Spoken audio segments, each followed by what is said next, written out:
자, 그러면은 이제 자연스럽게 이 타지마할로 넘어가는데 우선 타지마할을 지은 왕이 샤자한. 네, 샤자한. 샤자한이 5대입니까? 네, 5대입니다. 아, 예, 5대. 이때 수도는 아그라. 연도로는 1600년대. 그러니까 17세기입니다. 그죠? 네, 17세기입니다. 그러니까 우리나라 역사하고 비교하면은 우리나라 병자호란이 일어나던 시대하고 같고요. 그 다음에 유럽으로 말한다면은 독일을 중심으로 그 종교전쟁, 신교 구교가 막 싸우던 시절과 거의 비슷한 시기입니다. 그때 타지마할이 22년 동안 건축되었습니다. 사대왕 시대가 잠깐 말씀드리겠습니다. 예, 사대왕 시대는 건물적으로 많이 관심이 크게는 안 가지고 있었습니다. 아, 그래요? 근데 3대왕은 수도를 3번 정도 바꿨었어요. 바꿨어요. 예. 아그라의 주로 메인 수도가였지만 이 3대왕 시대 때 아그라에서 한 서쪽 40km 정도 가게 되면 파테푸르 시크리라는 지역이 있습니다. 그 파테푸르 시크리에서 한 14년 동안 있다가 파키스탄의 지금 대도시 중에 라호르가 있죠. 그 라호르 도시에서 또 12년 동안 수도로 사용했다가 다시 아그라로 돌아왔습니다. 다시 돌아왔습니다. 그래서 주로 아그라가 수도였지만 잠깐 이렇게 수도를 바꾸면서도 건축을 많이 했었습니다. 제가 라호르에 가봤거든요. 그 라호르에 가보니까 한때 세계에서 가장 컸던 모스크가 거기 있던데. 그거 제가 정확히 모릅니다. 파키스탄은 안 가고. 나는 무갈제 옥시들을 만들었더라고요. 한 10만 명이 수용하는 어마어마한 모스크가 라호르에 있었습니다. 그러니까 라호르를 무굴 제국이 한때 수도로 정했네. 네, 수도를. 그러다가 뒤에 아그라로 왔구나. 예. 지금 라호르에 라호르성도 있어요. 있죠. 네, 우리는 못 가봤지만 무굴 제국 공부할 때 라호르이 꼭 나와요. 맞아. 그래서 라호르 고성, 이 무굴 왕조가 만든 많은 고성 중에서 유네스코 세계문화유산에 들어갔던 고성이 4개입니다. 예. 그 메인 수도 아그라 고성도 유네스코 세계문화유산에 들어가 있고, 아그라성은 1983년도 유네스코에 들어갔어요. 그리고 시크리성이라는 파테푸르 시크리라는 또 붉은 성이 있습니다. 거기 86년도에 수도로 유네스코에 들어갔고, 그리고 사자한 왕도 나중에 잠깐 수도 또 바꿨었어요. 아그라에서 넬리로 바꿀 때. 그때 만든 도시가 사자하나바드라고 하는데 지금 현지의 넬리라고 합니다. 거기 있는 붉은 성도 나중에 유네스코에 들어갔고, 근데 무굴 왕조의 3대 왕이 만든 그 라호르 성이 타지마할이나 아그라 성보다 먼저 유네스코에 들어갔어요. 1981년도에 유네스코에 들어갔어요. 근데 지금 말하는 성은 다 색깔이 진짜 붉은해? 예, 붉은색. 라호르 성 빼고 다 붉은색입니다. 샌드스톤을 써서 그래요? 네, 샌드스톤 써서. 그래서 레드포트 뭐 이래 불리던데. 원래 영어로 레드포트하고 현지 말로 랄킬라라고 합니다. 랄가 붉은색이라는 뜻이고 킬라는 성이라는 뜻인데, 아그라 지역에서 서쪽 아까 말씀드렸던 그 파테푸르 시크리라는 지역에서 이 붉은 톨이 굉장히 많이 나옵니다. 그래서 붉은 톨을 주로 쓰던 데가 가깝기 때문에 이 톨을 많이 쓰게 되었습니다. 그리고 또 사암이 특징이 원래 잘릴 때는 클 때는 조각할 때 굉장히 부드럽고, 시간이 지나가면 오히려 더 튼튼해집니다. 그래서 좋은 톨이라서 무굴 왕조도 썼고 그 전에 왕들도 많이 사용을 했었습니다. 자, 그러면은 이 타지마할 건물 이야기 하기 전에 타지마할이 이렇게 유명해진 이유가 그 러브 스토리의 현장이니까 그렇습니다. 그것부터 좀 설명해 주십시오. 무굴 왕조의 이 타지마할 이야기를 제일 먼저 생각이 났었어요. 저도 얘기할 때. 그리고 인도를 생각할 때 제일 먼저 생각나는 것도 타지마할. 그렇죠. 세계 7대 불가사의 중에 하나 들어가 있습니다. 타지마할 이야기를 하기 전에 우리 아시아 이야기를 한번 또 봐야 될 것 같아요. 그렇죠. 유럽 쪽에는 개인 러브 스토리가 많이 유명해요. 그렇죠. 개인 러브 스토리가 로미오와 주리엣 같은. 근데 아시아 쪽에는 어떤 나라 가더라도 개인 러브 스토리가 별로 없어요. 아마 제가 볼 때는 사회에서 여자들이 그렇게 인정을 많이 받지는 않았습니다. 무굴 제국의 5대 왕부터 아마 여자한테 굉장히 인정을 많이 주고 여자를 존경스러운 시대라고 또 합니다. 그리고 3대 왕이 건물이 아마 러브스토리가 이렇게 유명하지 않았으면 다즈몰도 그렇게 유명하지 않을 겁니다. 그래서 아주 어린 나이 때 이 왕하고 왕비가 결혼했었거든요. 물론 그때 왕자하고 공주였는데 그때 사자한 왕이 나이가 15살이었어요. 그리고 왕비 이름이 뭄타즈 마할이라고 합니다. 뭄타즈 마할이라고 합니다. 네. 그래서 뭄타즈 마할 뜻이 뭐냐면 뭄가 아름답다라는 뜻이에요. beautiful. 타즈는 크라운, 왕관이라는 뜻이 있고 마할은 팰리스, 궁전이라는 뜻입니다. 그리고 스토리가 막 많아요. 너무 유명한 스토리니까 또 많은 책에서는 이 서로 친척이었다고 이야기도 많이 나와요. 예. 뭉타즈 마할과 샤자한이 친척이었다는. 물론 샤자한 이슬람교끼리 이렇게 아주 가까운 친척 아니면 거의 서로 결혼을 합니다. 그렇죠. 고모나 이모 애기랑 또 결혼합니다. 그래서 기록은 삼촌 딸이었다고 이렇게 이야기도 나와요. 삼촌의 딸. 예. 자기 엄마의 오빠나 남동생의 딸이었다고 나옵니다. 그래서 어떤 결혼식이나 좋은 행사 때 둘이 가서 이렇게 만났다고 이런 이야기가 주로 많고 또 아그라 도시에 있는 현지 사람들이 하는 이야기가 아그라 성에서 이 사자한이라는 왕이 그때 이름이 쿠럼이라고 합니다. 왕자였을 때 자기 아그라 성에서 이렇게 산책하다 보니까 밑에 시장에서 여자를 보고 첫눈으로 반했다 이런 이야기도 있습니다. 그래서 이런 이야기도 있고 그리고 일찍 결혼했고 아마 그때 인도는 이런 문화가 있었어요. 여자가 이제 생리를 시작하기 전에 그리고 남자들이 이렇게 수염 나오기 전에 성스러운 몸으로 결혼해야 이 결혼을 오래 간다 그런 문화가 있었어요. 결혼 좀 일찍 하네. 그러니까 좋은 거 14살 때 했겠구나. 네. 그리고 또 추운 지방보다 열대 지방 사람들이 또 빨리 자라니까 빨리 가지니까 이런 문화로 결혼을 계속 일찍 했고 사랑에 얼마나 빠진지 아주 거대한 사랑으로 우리가 생각을 합니다. 그래서 이 두 사랑 결과가 다즈멀이에요. 그리고 아이를 14명이나 낳았죠. 네, 14명 낳았습니다. 그리고 마지막 14명 낳다가 죽었죠. 그죠? 네, 14번째 애기 낳다가 죽었는데 그때 애기들도 많이 죽는 시대였어요. 그렇죠. 그래서 14번째 애기 낳다가 죽은 14번째 애기가 딸 애기였습니다. 근데 살았어요? 딸은 살았어? 그 딸은 살았습니다. 딸은 살았고, 엄마가 돌아가셨고, 사실은 첫 번째 애기도 딸이었어요. 그리고 마지막 애기도 딸이었습니다. 그리고 그 사이에 또 여러 애기를 낳았는데, 그 중에서 아들도 이렇게 4명을 낳았는데, 살아있는 아들 중에서. 그리고 나중에 6대 왕이 사실은 바로 그 친어머니, 그 돌아가신 다즈멀 만든 어머니 아들이었습니다. 아우랑제브. 실제로 6번째 아들이었는데, 근데 첫 애기도 얼마 오래 살진 않았어요. 죽고 했구나. 예, 그래서 몇 년 만에 아마 2살, 3살 때 돌아가셨거든요. 그래서 어른제브는 5대 5번째 아기로 많이 인정을 해요, 역사책에서.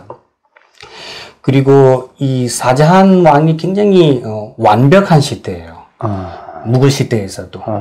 다른 왕들이 이렇게 뭐를 하면 그냥 시키면 나오는 대로 받아주는데 사자한 왕은 뭐 시키면 완벽하지 않으면 이렇게 인정하지 않았습니다. 완벽주의잖아요. 아주 완벽하고 그리고 굉장히 고급 시대예요. 굉장히 럭셔리 시대예요. 사치스러운 시대. 아주 사치스러운 시대입니다.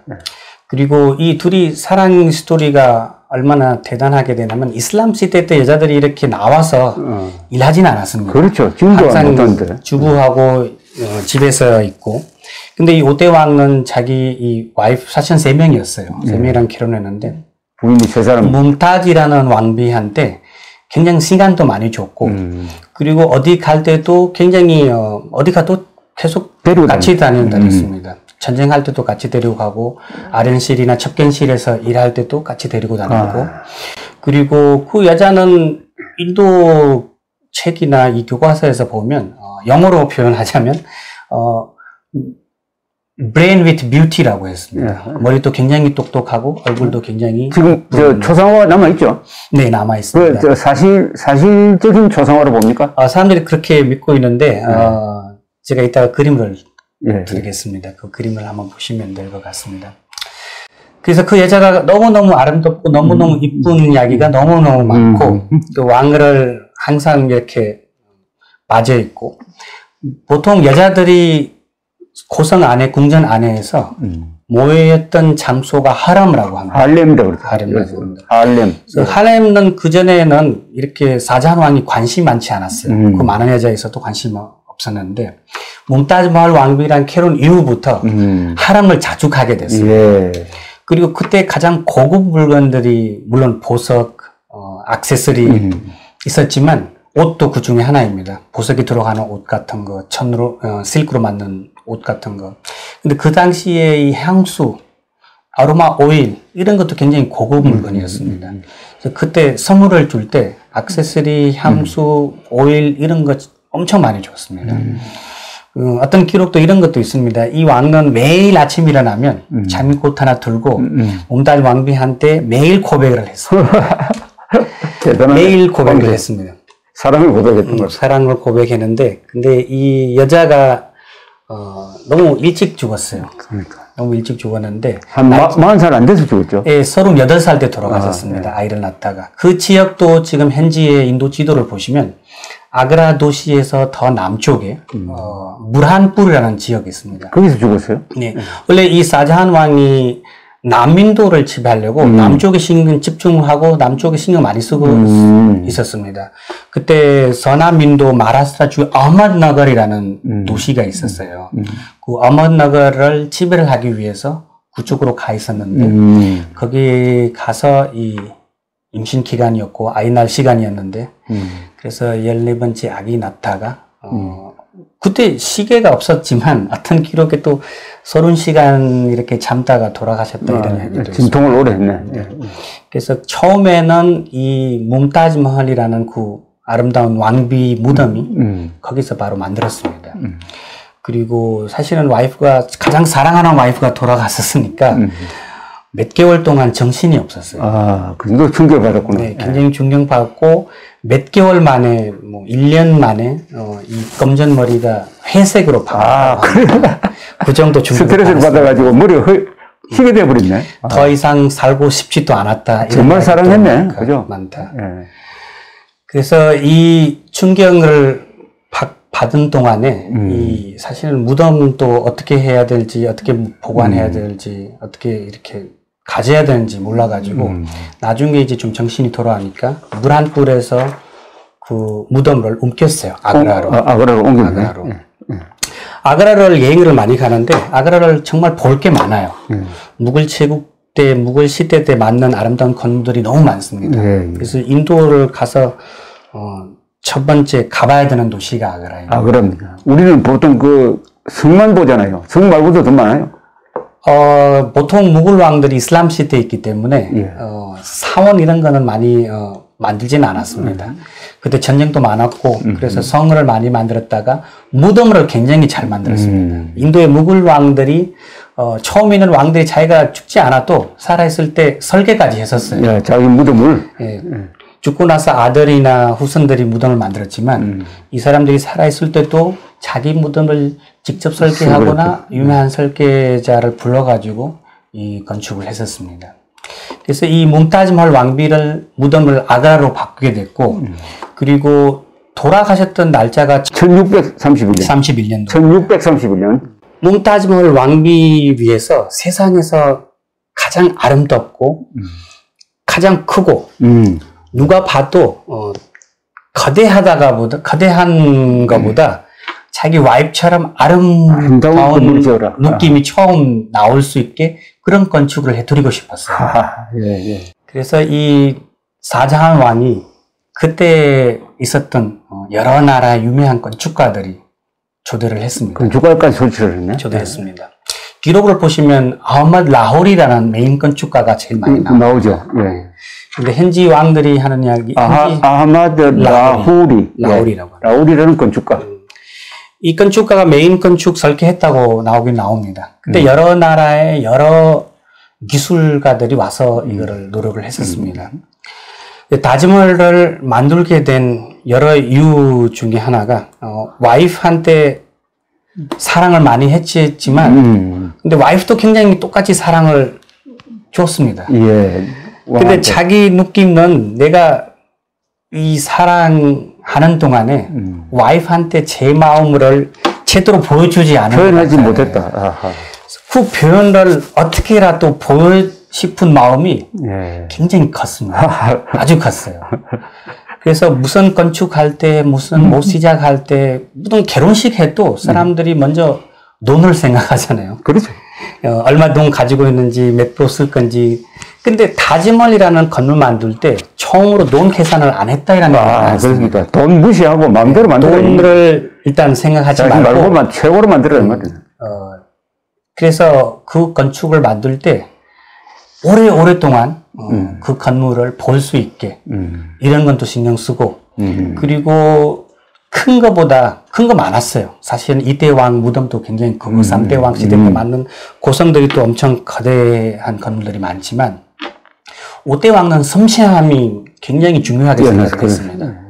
그래서 볼 때는 규모가 커 보이지만 가까이 가서 보시면 아주 섬세하고 섬세하지. 예. 아주 섬세하고 그리고 굉장히 사치스러운 것을 직접 400년 지나가더라도 지금도 확인할 수가 있습니다. 예. 그래서 다짐을을 처음 가본 사람이나 안 가본 사람들이 아직도 그림만 보여주시면 궁전이나 성으로 생각을 합니다. 그렇죠. 근데 실제로 그 건물을 살기 위해서 만든 건물이 아니고 그렇죠. 무덤이네. 무덤을 자기 와이프의 묘를 모시기 위해서 그렇죠.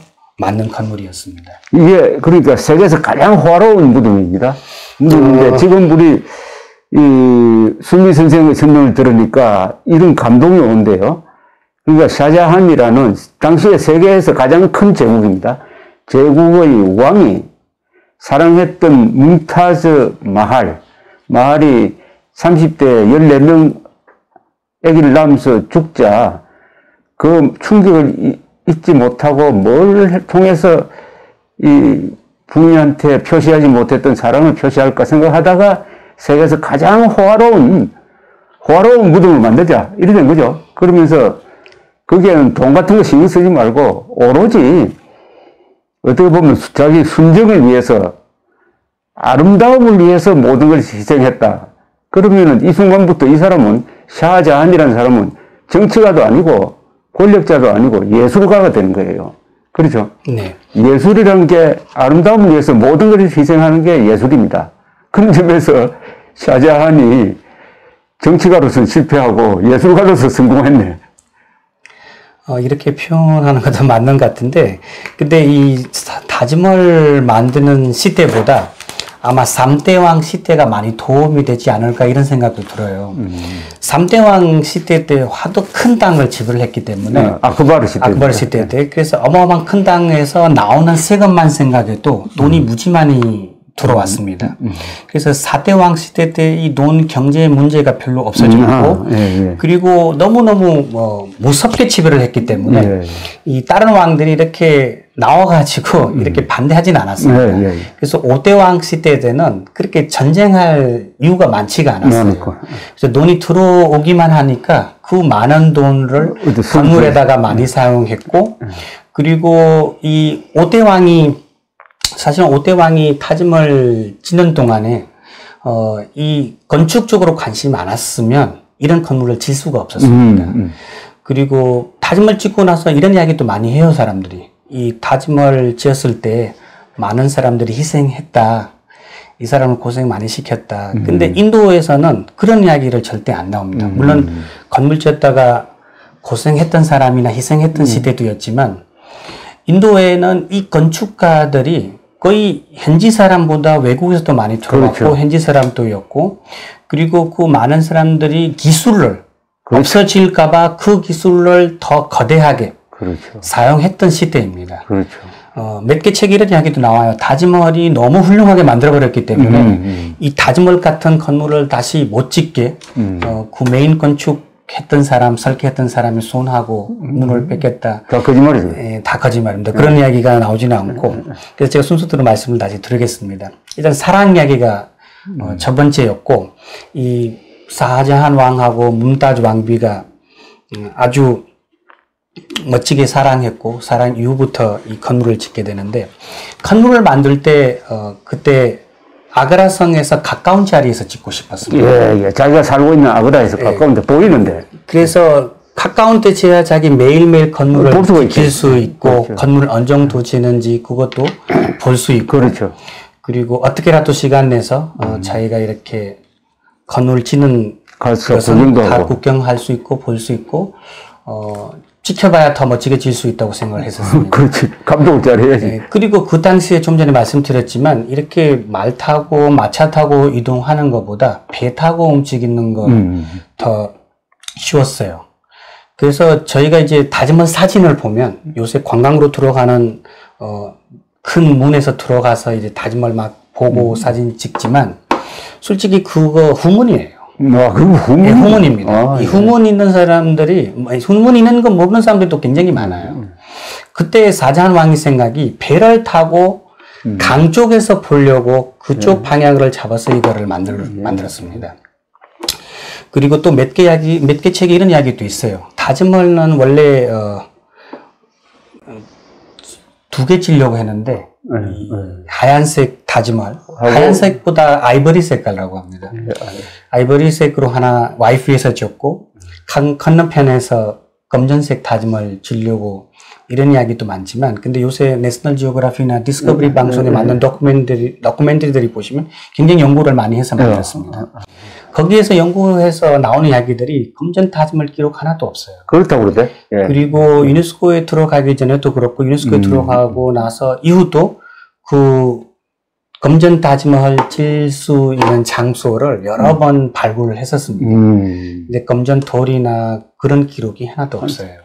그러니까 현재 가면은 타지말 이 엄청난 걸 짓고 나서 또 하나 더 지으려고 했다. 블랙 타지말을 지으려고 했다는 설명을 하는 분들이 많은데 요사이는 그 학문적으로 조사를 해보니까 근거가 없다는 이야기입니다. 그죠?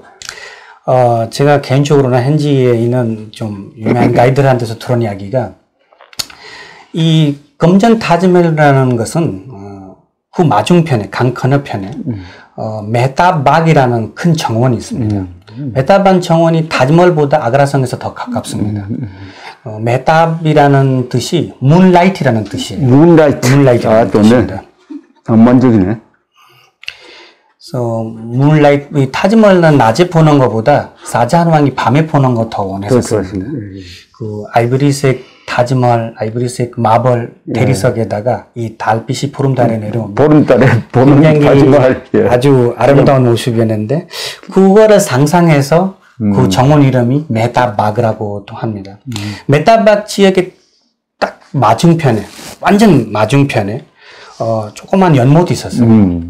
그래서 그 연못에다가 이 다짐을이 저녁이 되면 그림자가 비치는 거예요. 그 그림자 색깔이 검정색입니다. 그래서 아마 이 블랙 마블, 이 검정 다짐을이 그 그림자를 생각해서 말하는 것 같습니다.